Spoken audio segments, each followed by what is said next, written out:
Ed Gillespie, the Republican nominee for governor of Virginia, addressing his supporters in Richmond on Tuesday after losing to Ralph Northam. The messaging of Mr. Gillespie's campaign was that of a cultural flamethrower. Parker Mickles, voice for the New York Times, Alexandria, Virginia. For Ed Gillespie, Trumpism was an ill-fitting suit.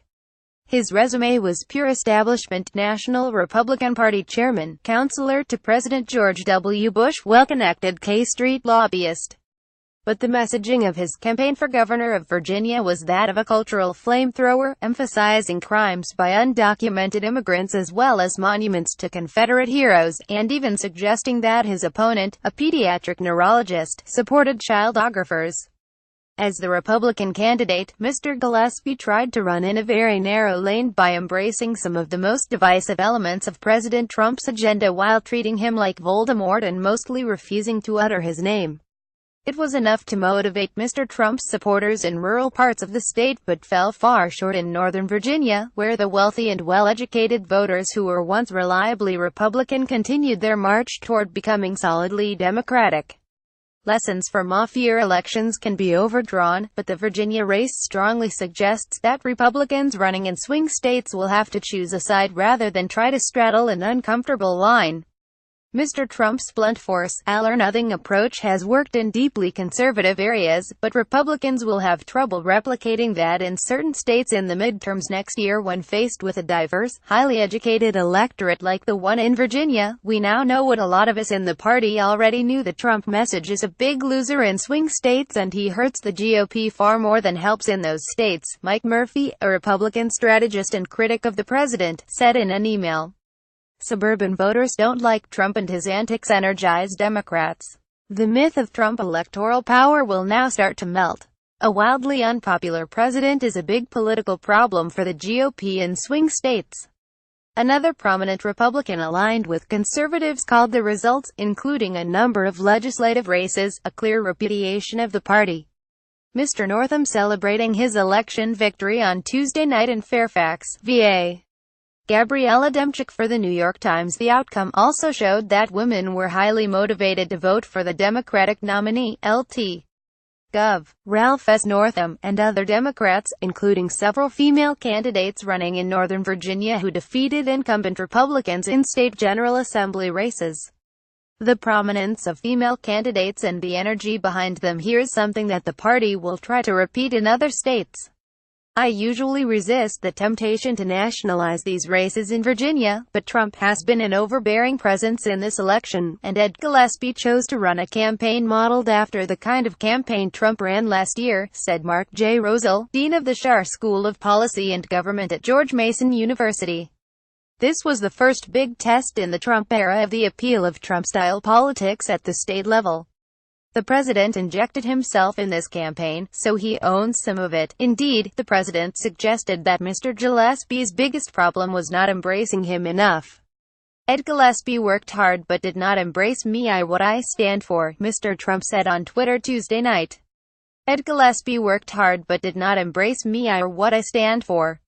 Don't forget, Republicans won 4 out of 4 House seats, and with the economy doing record numbers, we will continue to win, even bigger than before. Donald J. Trump at Real Donald Trump, November 8, 2017. Democrats who are worried about low turnout and a lack of energy can breathe easier.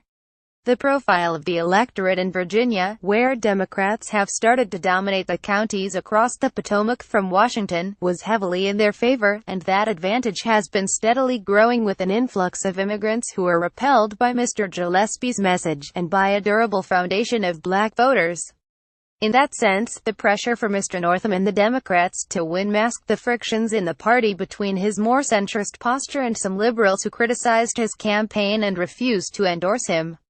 Democrats showed that they could generate energy, even for a low-key candidate like Mr. Northam, but they can draw little from his campaign in terms of a message other than opposing the harshest edges of Trumpism. Supporters of Lt. Gov. Ralph Northam, the Democratic nominee, celebrating as early projections indicated a victory for their candidate. Win McNamee Getty Images. The president's approval rating in Virginia was 38% in a recent poll, and Mr. Gillespie was grudgingly yoked to him. Mr. Trump posted Twitter messages promoting Mr. Gillespie, including on Election Day, but did not campaign with the candidate, an explicit, extraordinary recognition from Mr. Gillespie that appearing with the president of his own party would hurt more than help, something that has rarely happened since Richard Nixon was engulfed by Watergate. Mr. Gillespie tried at times to focus on the economy by talking down the state's prospects under Democrats, but that message did not break through. The state's unemployment rate is 3.7%, and the Northern Virginia region that helped propel Mr. Northam includes some of the wealthiest counties in the country. It did work in rural areas where voters, many without a four-year degree, who once worked in coal mines or in the tobacco industry have not shared in the state's prosperity. Though each candidate emphasized issues that played to their base supporters, Mr. Gillespie won the Republican nomination by defeating a far more pure Trumpian candidate, Corey Stewart, and Mr. Northam prevailed over the favorite of progressives, former Representative Tom Perriello. So neither party's voters were inclined toward the candidate who drew the brightest line distinctions. But during the campaign, Mr. Gillespie draped himself in Mr. Trump's clothes, particularly his tough talk on cracking down on illegal immigration.